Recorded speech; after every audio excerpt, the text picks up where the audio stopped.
Hi, and welcome to this lecture on software architecture. Now, this is an introduction.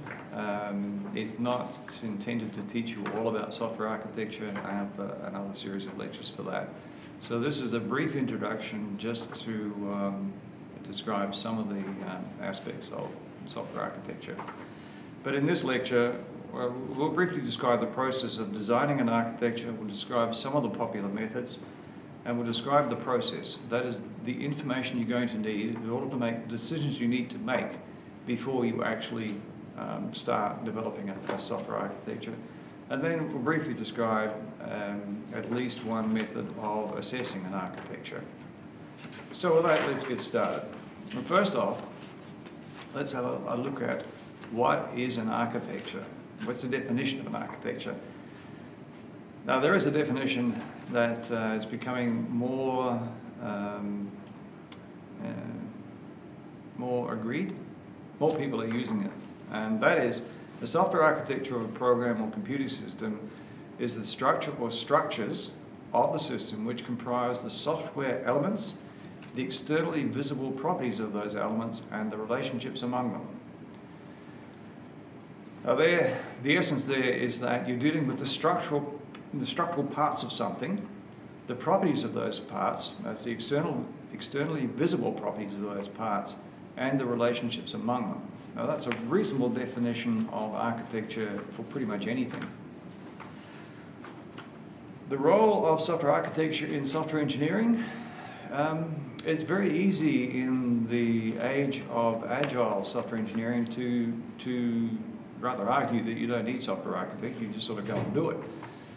Well, you still need architecture, and there is somebody reasonably well known in software architecture circles. His name is Philippe Christen, and he wrote one of the seminal papers on software architecture called the 3+1 Views of Architecture. Anyway, he's had a look at the architecture of many of the systems being developed by agile means. And his conclusion is that everybody's heading for a significant maintenance headache. That the lack of an architecture just means that these systems are becoming a big ball of mud, an unmaintainable, unmodifiable piece of spaghetti code. So that could have been avoided if your basic architecture had been followed in the first place. The second observation, or the second thing that people will raise, is that so many of the systems being built now implement one or other of the frameworks. Well, you have your model view controller framework, I've forgotten what name that goes under, but Ruby on Rails implements a model view controller framework. There's Drupal, there's Joomla, there's these various frameworks, and you sort of put that together, and the question now is, well, where do we put architecture in this? Well, that's a very good point.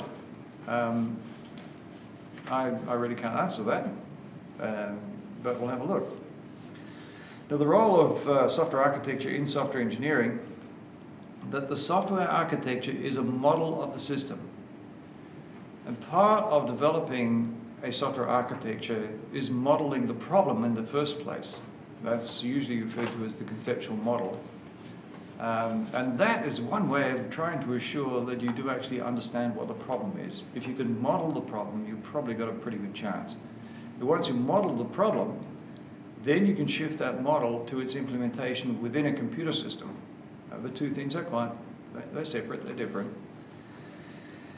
The software architecture is also about the first place where everybody, that is customers, developers, everybody can actually reason about the system, and everybody can see their concerns expressed in the various software architecture views that you produce. But it is one of the few places where that can be done. You can't do it in requirements because the implementation consequences of the requirements are not visible. But in the architecture and the various documents of the architecture, you can see that.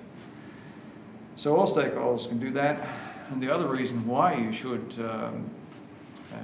do the software architecture is because the architecture of a system will last a long time. I mean, the architecture will actually outlive the components that made it up. And one of the things that we found, to our horror, those of us who were part of building systems back, say 30 or 40 years ago, is that at that time this was all new, and we never thought it would last. But it did, and some of the systems are still functioning today in some form or other, and you think, oh dear, oh dear.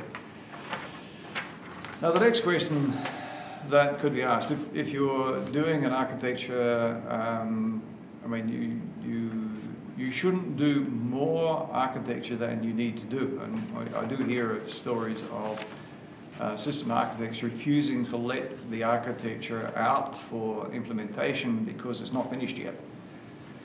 Well, that's not a good practice either. The amount of architecture you do need to do and the amount of detail you need to have clarified is like everything else.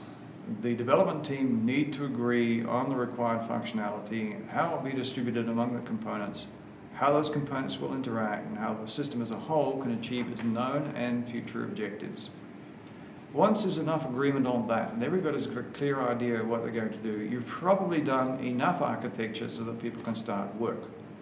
Prior to that, the major structural components haven't been decided and haven't settled down, and starting implementation is a bit self-defeating, because you may change your mind later and it wouldn't work. So there you are. How much architecture is enough? Enough so everybody can start work.